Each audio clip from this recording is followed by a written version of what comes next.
কেমন একজন নবী আল্লাহ আমাদের দান করেছেন চিনলি না রে যুবক?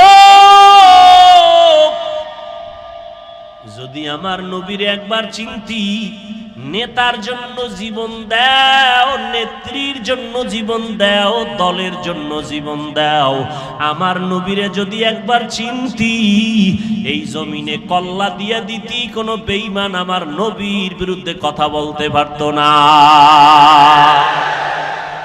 ইমামুল আউয়ালিন আল আখিরিন বহরে সাদকা রহমাতাল লিল আলামিন সাইয়্যিদুল কাউনাইন খাতমুল মুরসালিন আখির আমদ বুদে ফখরুল আউয়ালিন। বছরে মাস কয়টা? 12টা। কিয়ামতের আগে একটা বাড়বে।